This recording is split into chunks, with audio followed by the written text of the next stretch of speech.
a man was always worried and irritable.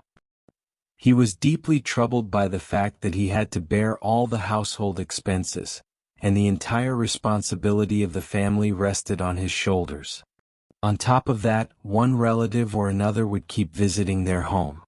Thinking about all these things often left him upset, and he would vent his anger on his children or quarrel with his wife over minor issues. One day his son came to him and said, "Father, please help me with my homework." The man scolded his son and sent him away. Later, when his anger subsided, he went to his son's room and saw that his son was asleep, holding his homework notebook in his hands. The man picked up the notebook and looked at it. Just as he was about to put it back, he noticed the title of the homework. Things we don't like at first but later realize are good for us. Curious, the man began to read what his child had written. "I am thankful for my final exams because at first they don't feel good, but after them we get school holidays.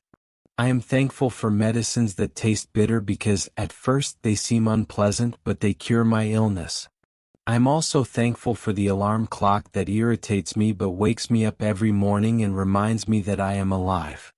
I am deeply grateful to God for giving me such a wonderful father because, even though his scolding feels bad at first, he buys me toys, gives me delicious food and takes me for walks."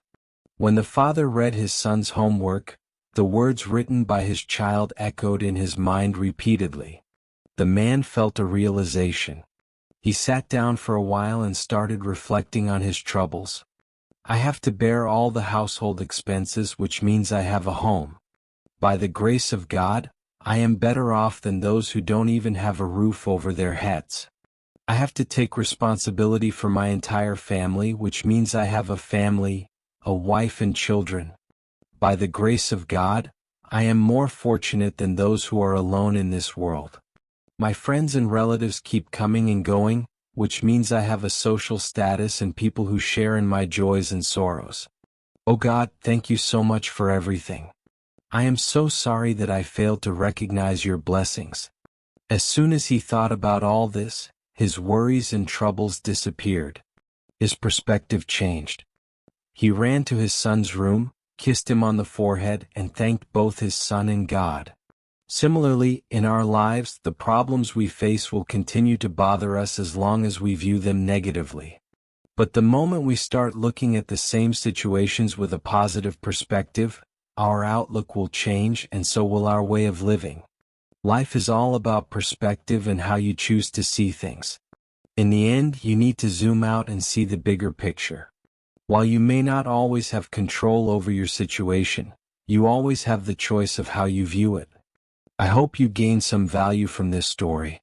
Keep rising and moving forward. If you like this story, please like and share and subscribe the channel for next video.